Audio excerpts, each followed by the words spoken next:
Perjuangan Aquaman jadi penutup DCU.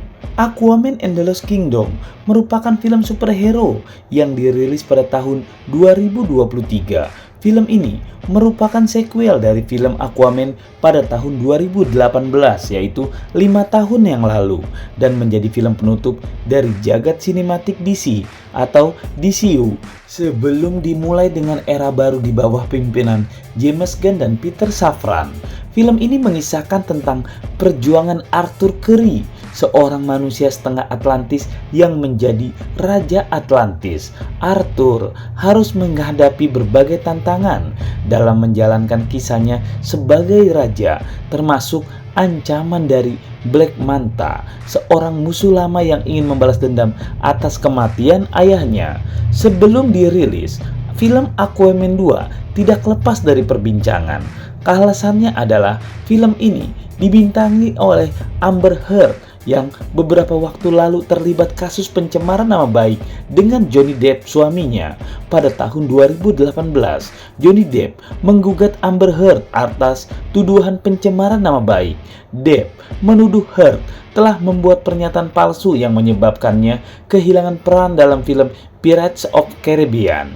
Mendengar perdebatan Depp, dia mengaku bahwa Depp telah melakukan kekerasan dalam rumah tangga terhadapnya. Pada tahun 2022, kasus tersebut diadili di pengadilan. Depp memenangkan kasus tersebut dan Heard diwajibkan membayar ganti rugi sebesar 10,35 juta dolar Amerika. Kontroversi Amber Heard berdampak pada perilisan film Aquaman 2. Banyak orang yang meminta agar Heard dikeluarkan dari film tersebut. Namun, sutradara James Wan dan Warner Bros. Pictures tetap mempertahankan Heard dalam film tersebut. James Wan mengatakan bahwa dia tidak ingin membuat keputusan berdasarkan emosi.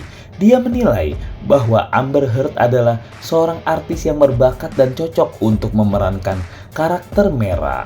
Film ini dibuka dengan kehidupan Arthur yang harmonis.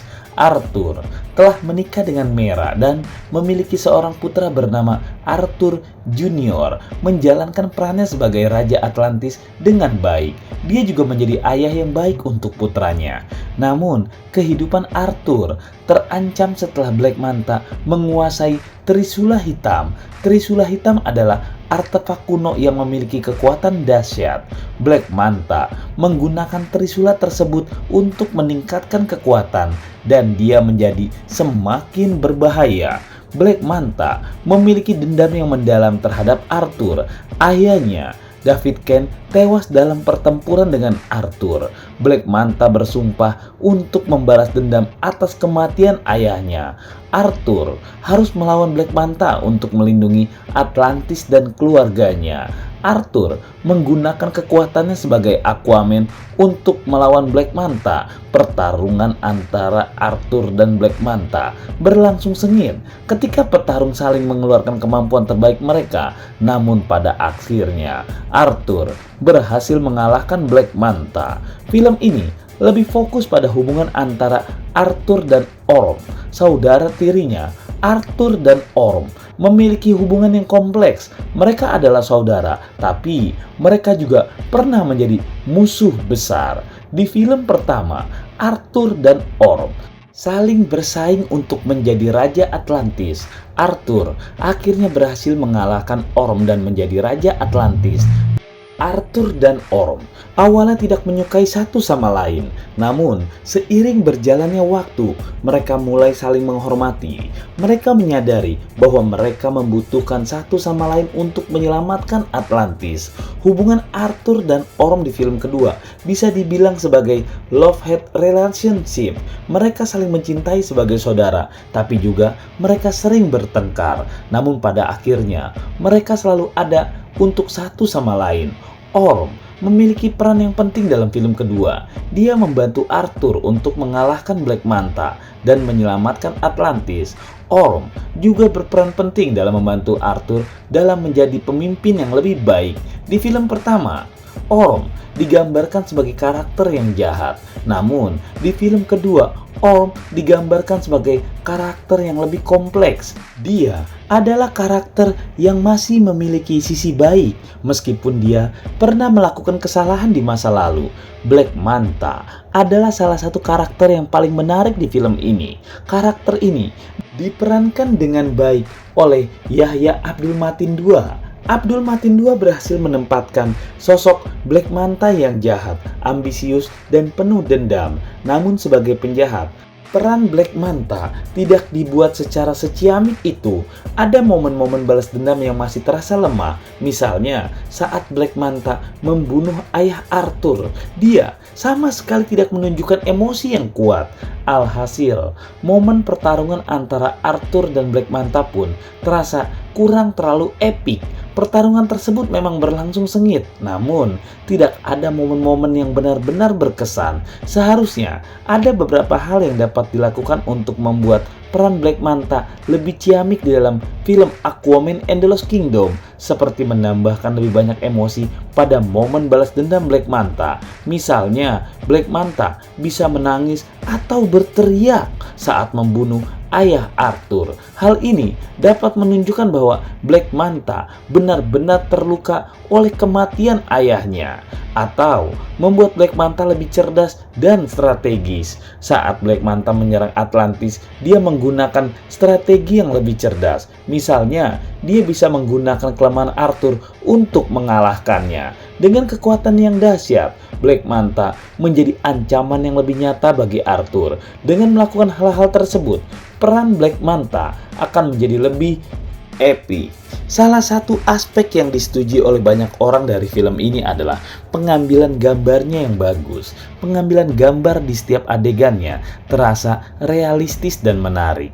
Pengambilan gambar yang bagus ini terlihat jelas pada adegan pertarungan di laut antara Arthur dan Black Manta. Adegan ini berlangsung dengan cepat dan penuh aksi. Pengambilan gambarnya mampu menangkap gerakan-gerakan cepat dari kedua petarung tersebut dengan sangat jelas. Selain pengambilan gambar, scoring film juga mendapat pujian dari banyak orang. Scoring film ini didominasi oleh tabuhan drum dan petikan gitar. Scoring yang keras ini mampu mendukung adegan-adegan aksi di film ini. Scoring ini membuat adegan aksi tersebut terasa lebih intens dan dramatis. Salah satu aspek yang menarik dari film ini adalah kengerian yang disajikan oleh James Wan. Wan berhasil menciptakan suasana yang mencekam dan menegangkan di beberapa adegan film ini. Salah satu adegan yang paling mencekam adalah adegan ketika Arthur dan Mera menjelajahi Lost Kingdom. Adegan ini dipenuhi dengan makhluk-makhluk laut yang menyeramkan, seperti ikan-ikan raksasa dan makhluk laut lainnya. Adegan lain yang juga mencekam adalah adegan ketika Arthur dan Orm bertempur melawan Black Manta. Adegan ini berlangsung di bawah laut sehingga James Wan dapat memanfaatkan suasana laut yang gelap dan misterius untuk menciptakan suasana mencekam. Selain suasana yang mencekam, James Wan juga menggunakan jump scare untuk menciptakan efek kejutan pada penonton. Jump scare yang digunakan oleh James Wan cukup berhasil membuat penonton kaget. Salah satu jump scare yang paling menarik adalah jump scare yang terjadi saat Arthur dan Mera menjelajahi Lost Kingdom. Adegan ini menampilkan ikan raksasa yang tiba-tiba muncul di hadapan Arthur dan Mera. Jump scare lain yang juga berhasil adalah jump scare yang terjadi pada saat Arthur dan Orm bertempur melawan Black Manta. Adegan ini menampilkan makhluk laut yang tiba-tiba muncul di belakang Arthur. Formula horor yang digunakan James Wan di dalam film Aquaman and the Lost Kingdom cukup berhasil. Formula ini mampu menciptakan suasana mencekam dan menegangkan, serta efek kejutan yang berhasil membuat penonton kaget. Formula ini juga mampu menambah daya tarik film bagi para penggemar film horor. Film ini tidak hanya menjadi film superhero yang menghibur, tapi juga menjadi film horor yang mencekam. James Wan menggunakan makhluk laut yang menyeramkan untuk menciptakan suasana mencekam di film ini. Makhluk-makhluk laut ini didesain dengan baik dan mampu menimbulkan rasa takut pada penonton. James Wan memanfaatkan suasana bawah laut yang gelap, misterius untuk semua menciptakan suasana mencekamnya. Suasana ini makin diperkuat dengan penggunaan cahaya yang minim. James Wan menggunakan jumpscare yang tepat untuk menciptakan efek kejutan pada penonton. Jumpscare ini tidak digunakan secara berlebihan sehingga tetap terasa efektif. Salah satu aspek yang paling canggih yang digunakan dalam film ini adalah menggunakan CGI yang sangat canggih, menciptakan dunia bawah laut yang realistis. Namun, CGI yang digunakan dalam film ini tidak selalu konsisten. Ada beberapa adegan di mana CGI yang digunakan terlihat kurang. CGI yang kurang ini terlihat jelas pada adegan-adegan yang menampilkan makhluk-makhluk laut. Makhluk-makhluk laut ini terlihat kurang realistis dan terkadang terlihat seperti animasi kartun. Ada beberapa kemungkinan penyebab CGI yang kurang konsisten di film Aquaman and the Lost Kingdom. Salah satu kemungkinannya adalah karena jadwal produksi film ini yang padat. Film ini mengalami beberapa kali ketertundaan jadwal produksi sehingga kemungkinan besar hal ini berdampak pada kualitas CGI. Kemungkinan lainnya adalah karena anggaran produksi film ini yang terbatas. Film ini memiliki budget yang lebih kecil dibandingkan film Aquaman pertama, sehingga kemungkinan besar hal ini berdampak pada kualitas CGI. Film ini menjadi salam perpisahan bagi para penggemar DC Extended Universe. Bagi para penggemar yang telah mengikuti perjalanan DCU dari awal, film ini menandai akhir dari serangkaian petualangan yang epik.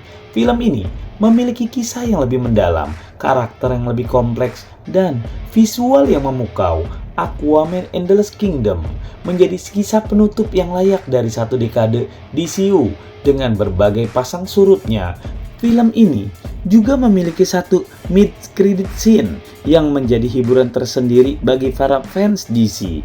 Adegan ini menampilkan kemunculan karakter Orm yang begitu menggelikan. Bagaimana adik dari Aquaman itu sangat suka, bahkan doyan untuk memakan kecoa.